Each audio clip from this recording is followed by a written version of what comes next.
بسم الله الرحمن الرحيم.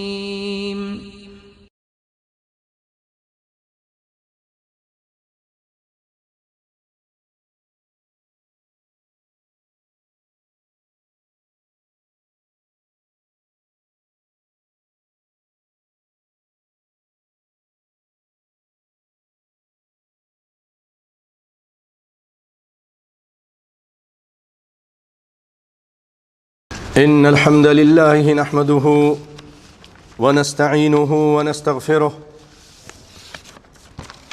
الحمد لله على إحسانه والشكر له على توفيقه وامتنانه، وأشهد أن لا إله إلا الله وحده لا شريك له تعظيما لشأنه، وأشهد أن محمدا عبده ورسوله الداعي إلى رضوانه صلى الله عليه وآله وصحابته وسلم تسليما كثيرا.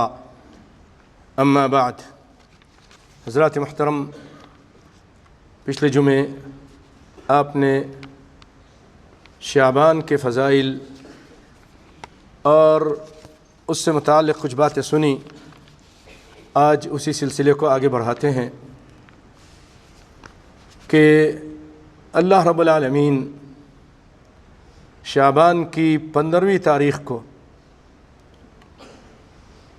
جو رات ہوتی ہے 15ویں شب، اس میں رب العالمین اپنے بندوں پر نظر کرم فرماتا ہے. یہی ایک فضیلت آئی ہے کہ رب العالمین اپنے بندوں پر نظر کرم فرماتا ہے اور سارے لوگوں کو، ساری مخلوق کو معاف کر دیتا ہے، مگر 2 قسم کے لوگوں کو معاف نہیں کرتا. وہ 2 قسم کے لوگ، ان میں سے ایک تو وہ ہیں جو شرک کرنے والے اللہ کے ساتھ، اس کی ذات میں، اس کی صفات میں، اس کی عبادت میں.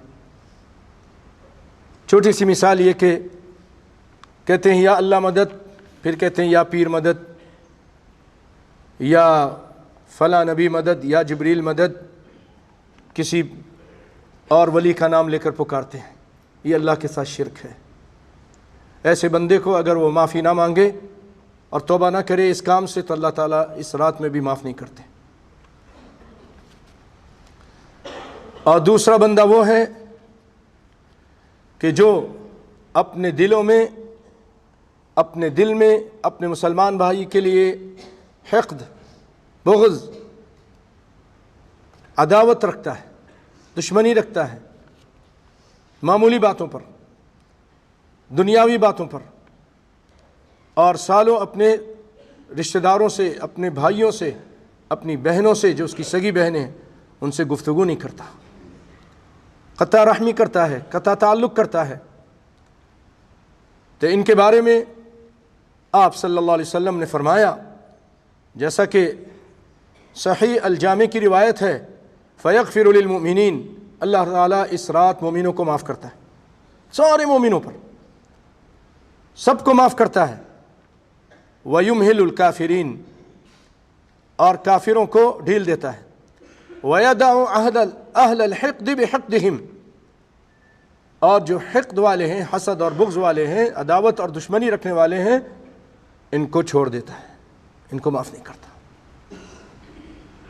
مسلمان ہیں لیکن نہیں معاف کرتا. حتی یدعو، یہاں تک کہ اپنی دشمنی چھوڑ دیں.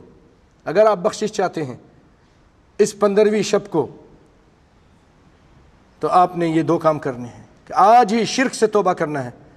ہر قسم کی مدد، ہر قسم کی عبادت، ہر قسم کے نذر و نیاز صرف اللہ کے نام پہ نکالنا ہے. عبادت اسی کی کرنی ہے، مدد اسی سے مانگنی ہے، اور اپنے دل کو صاف کرنا ہے. اسی سے متعلق میں اور گفتگو کرتا ہوں. بھائیو، اس کے بارے میں آپ صلی اللہ علیہ وسلم نے فرمایا کہ دب الیکم داء الامم قبلکم الحسد والبغضاء. آپ نے فرمایا کہ پچھلے قوموں کی اور امتوں کی بیماریاں تمہارے اندر سرایت کر گئی ہیں، داخل ہو گئی ہیں، گھس گئی ہیں، آ گئی ہیں. تم امت محمد ہو کر بھی تمہارے اندر بیماریاں آ گئی ہیں.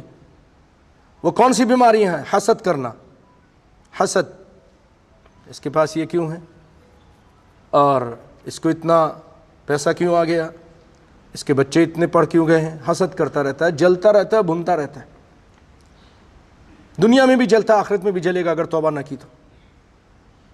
حسد ہے، والبغضاء، اور دشمنی کرتا ہے، بغض رکھتا ہے اپنے بھائیوں سے۔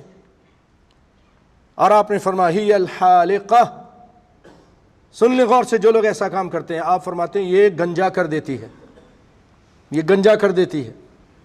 پھر آپ فرماتے ہیں لا اقول تحلق الشعر، میں یہ نہیں کرتا کہ یہ سروں کو گنجا کر دیتی ہے، گنجے سے مراد یہ نہیں ہے کہ تمہارے سر کے بال یہ مونڈ دیتی ہے، نہیں، بلکہ فرمایا آپ نے ولیکن تحلق الدین، یہ تمہارے دین کو گنجا کر دیتی ہے، تمہارے دین کے اندر جو بھی تمہاری نیکیاں ہیں اس کو مٹا کے رکھ دیتی ہے، ختم کر دیتی ہے۔ یہ حسد اور بغض تمہارے دین کا کباڑہ کر دیتی ہے۔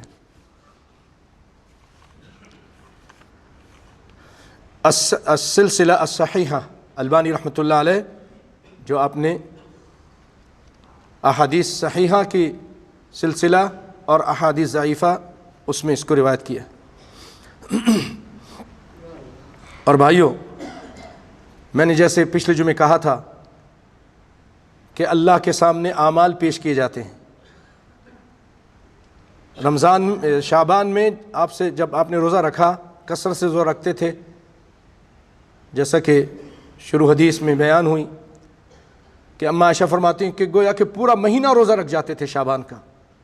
سیدنا اسامہ بن زید نے پوچھا آپ ایسا کیوں کرتے ہیں، اتنے روزے کیوں رکھتے ہیں شعبان میں؟ آپ نے فرمایا یہ وہ مہینہ ہے جس سے لوگ غافل ہیں، رجب اور رمضان کے درمیان۔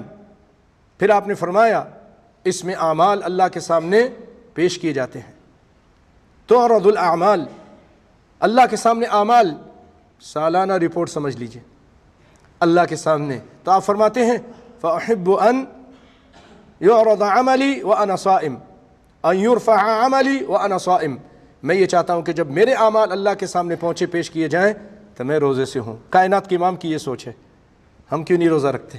ہمیں بھی روزہ رکھنا چاہیے۔ اس مہینے میں کثرت کے ساتھ نیک لوگوں نے روزہ رکھا، شروع شعبان سے لے کر۔ اور ایک بات اور بھی بتا دوں بھائیو، آپ صلی اللہ علیہ وسلم کی صحیح روایت ہے، البانی رحمۃ اللہ علیہ نے صحیح قرار دیا اس کو، کہ من صام یومن فی سبیل اللہ، جس نے اللہ کے لیے ایک دن کا روزہ رکھا، باعد اللہ وجہہ من جہنم 70 عاما، کہ اللہ تعالیٰ اس ایک روزے کی وجہ سے اس آدمی کے چہرے کو جہنم سے 70 سال دور کر دیتا۔ تو بھائیو کیوں نہیں روزہ رکھتے ہیں؟ اور اس دنوں میں جب کائنات کے امام جن کو اللہ نے اتنا اونچا مقام دیا، اتنی فضیلتیں دیں، لیغفر لک اللہ ما تقدم من ذنبک وما تأخر، اللہ نے آپ کو یہ خوشخبری دے دی، یہ شہادت دے دی، یہ مقام دے دیا کہ آپ کے اگلے پچھلے سب معاف، اس کے باوجود آپ اس قدر روزہ رکھتے ہیں۔ شعبان کے مہینے میں چند دن چھوڑ دیا کرتے تھے، تو ہم بھی روزہ رکھیں، عادت ڈالیں بھائیوں۔ اور اگر نہیں رکھا ہے، آپ کو رکھنا چاہیے تھا، یا تو کم از کم پیر کے یا جمعرات کے رکھ لیتے، بڑا اجر ثواب تھا۔ نہیں رکھا ہے تو ابھی آپ کے سامنے 13 تاریخ آ رہی ہے، ایام البیس جس کو کہتے ہیں۔ 13 تاریخ عرب میں تقریباً وہ اتوار کو بن رہی ہے، اتوار کو 13 شعبان، 14 اور 15 یہ ایام البیس کہلاتے ہیں، جب چاند بہت تقریباً مکمل ہوتا ہے۔ 14 کو تو پورا ہو جاتا ہے، لیکن 13 کو تھوڑا سا کم رہتا ہے، تو بہت زیادہ روشن ہوتا ہے، اور پھر 15 کو بھی۔ تو نبی صلی اللہ علیہ وسلم ہر مہینے ان 3 دن کے روزے رکھتے تھے، ہر مہینے اس 3 دن کے روزے رکھتے تھے، ہر پیر اور جمعرات کو بھی روزے رکھتے تھے۔ ہم لوگ غافل ہیں، حالانکہ ہمیں زیادہ روزہ رکھنا چاہیے، لیکن ہم غافل ہیں۔ اللہ کے نیک بندے رکھتے ہیں۔ کوشش کریں آئندہ جو رمضان کے بعد پھر دن آئیں گے ہم رکھیں، تو ان 3 دن کے روزے آپ رکھ سکتے ہیں۔ ابھی اتوار سے شروع کر دیں، اتوار، پیر اور منگل، 13، 14 اور 15۔ نبی کی سنت بھی پوری ہو جائے گی، اور وہ اجر ثواب بھی مل جائے گا کہ ایک روزے کی وجہ سے 70 سال اللہ تعالیٰ آپ کے چہرے کو جہنم کی آگ سے، جہنم سے دور